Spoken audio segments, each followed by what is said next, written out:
Let's start first with the 4th District. Congressman Mike Ross at the center of a pretty big controversy this week in terms of news coverage of the event.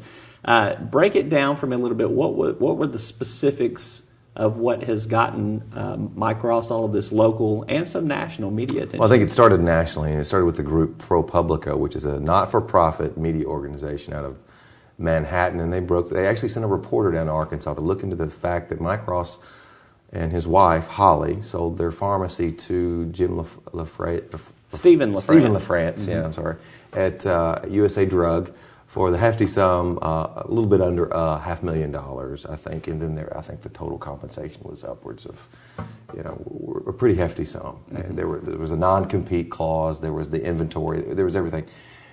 They have said that he got a sweetheart deal, ProPublica, and it's their contention that he did this because, the USA Drug was looking for maybe some sort of, they were trying to do Mike Ross a favor in exchange for, favorable treatment on this health care bill, which we're currently debating. Of course, this took place a long time ago. Yeah, it was 2.5 years ago. 2.5 years ago. So, what's interesting about this, the contention they make is that they sold it more for it or greater than its assessed value. Now, those of us in Arkansas who own property realize that there's a difference between the assessed value of a property, which a county uses to figure out how much you're going to pay in property taxes, and the appraised value. So they've always sort of hung their hat on this assessed value thing. Coming out of the gate, it looked like it was going to be a very damaging story to Mike Ross.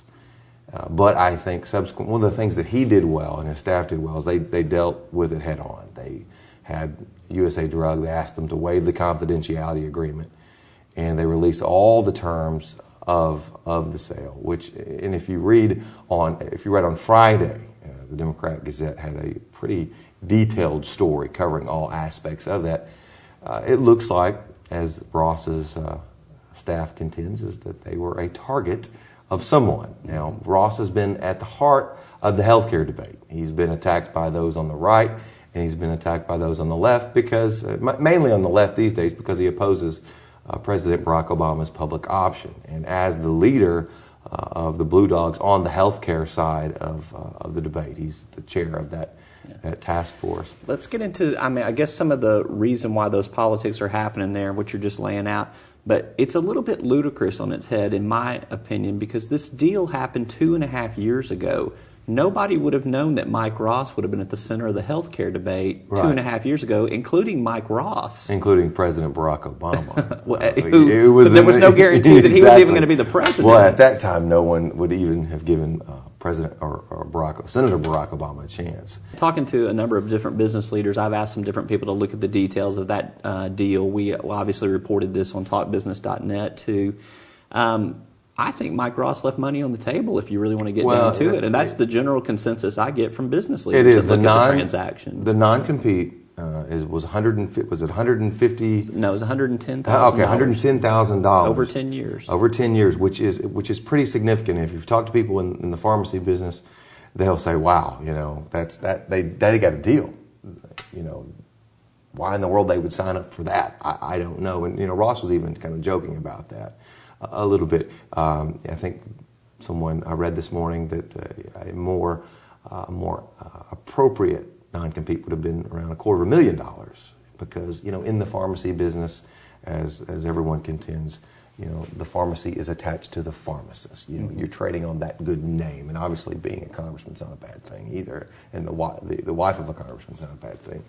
So maybe he should have held out for more. Maybe that's the lesson here.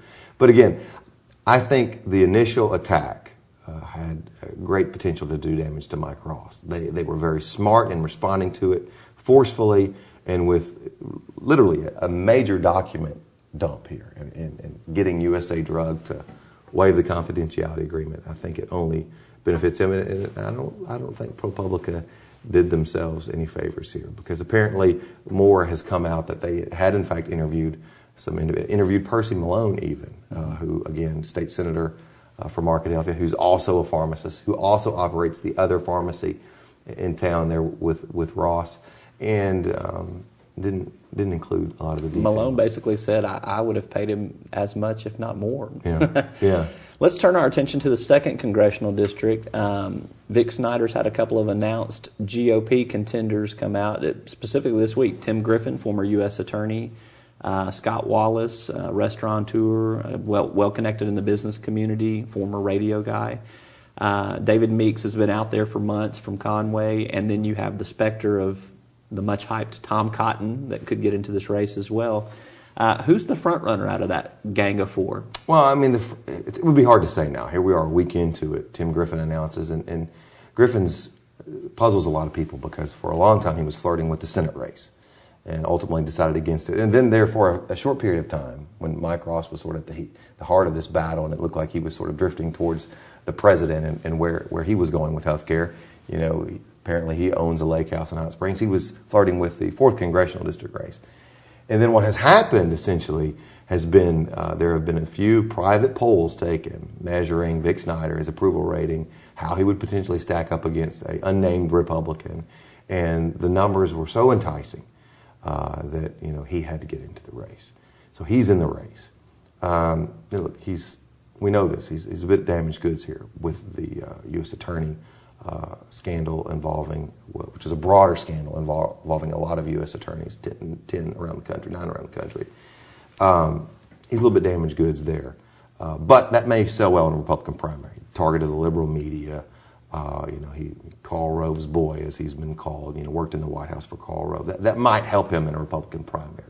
But I'm not sure that sells in a general election. In fact, it doesn't sell in a general election. Scott Wallace really came out of the gate. I broke a little news this week in that he has the endorsement of none other than former Altel CEO Scott Ford, who, he's still a very popular guy, a very wealthy man who has a lot of friends who have a lot of money.